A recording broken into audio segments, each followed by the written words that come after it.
fans assume. Some disappearances were story decisions, some were audience-driven, some were production reality. And a few, they're the kind of quiet erasure that only happens when a show is determined to keep its spotlight locked on the core cast. And if you've ever had that moment where you're rewatching and thinking, wait, what happened to them? You're not imagining it. Let's go through the real, confirmed reasons where we have them, and the clearest explanation where we don't, because once you see the pattern, you'll start noticing it everywhere. Start with the disappearance that confuses people the most, because it's not a random side character. Ben is part of big moments, and the co-parenting dynamic with Carol and Susan is a real storyline engine. So when Ben stops appearing, it doesn't feel like a normal TV fade out. It feels like the show broke its own reality. Here's the most accurate takeaway. It's not Ben was fired, or a scandal happened, or any of the dramatic stuff people toss around online. It's colder than that. It's that in a sitcom built like Friends, time is precious, and anything that doesn't feed the main six eventually gets squeezed out.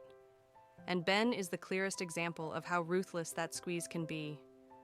But Ben isn't the only disappearance that fans still debate. There's one character who didn't just fade, she was positioned like a life-changing twist.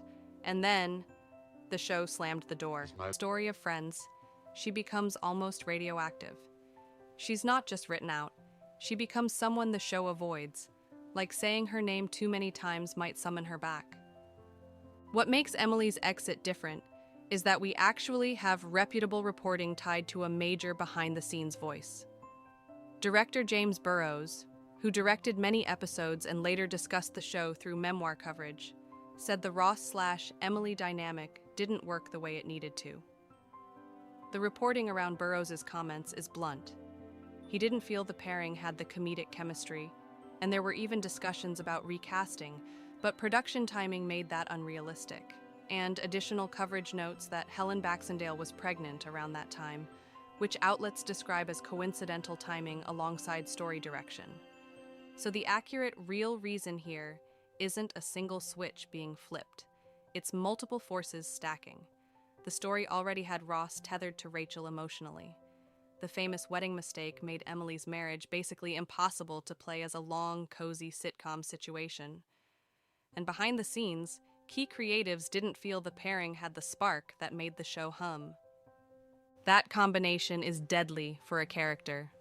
Because Friends doesn't just need romance, it needs romance that produces comedy, conflict, and momentum without blocking the show's main engine. Emily did the opposite. She was a wall, a believable wall. Sure, but still a wall. And Friends is not a show that likes walls between its core, will they won't they characters for too long. And if you think that's harsh, wait until you hear about the character who was actually nice. Like, genuinely nice. The kind of person you'd want in real life. And the audience basically decided, Julie. Julie is a wild case because she's not written as a villain. She's not a cartoon. She's competent, calm, and pretty reasonable. Which is exactly why she never had a chance. Because her real job isn't to be a person. It's to be an obstacle. She exists in a moment when Friends needed to stretch the Ross/Rachel tension optional. But Friends wasn't just phasing out characters. It was also swapping them out. And one of the most easily missed behind-the-scenes changes is a recast that happened so early, many viewers don't even realize it. Someone serious, someone stable, someone high status, and still feel like it's not right. His exit doesn't need to be tidy, because the point isn't Pete's future. The point is Monica's trajectory back toward the story the show actually wants to tell. Spoken publicly about her experience around the role and how things played out. But we shouldn't jump from that to the writers hated her or they fired her, because that leaps beyond what's cleanly confirmable. What Kathy's disappearance really shows, Julie is the perfect example, and we know from Lauren Tom's experience that the crowd response could be brutal. Some characters were written out because the show's creative leadership felt the dynamic wasn't working at the level Friends needed. Emily's arc is the clearest example, supported by reputable reporting tied to James Burrows' statements. Some characters faded because the show narrowed into an endgame tunnel where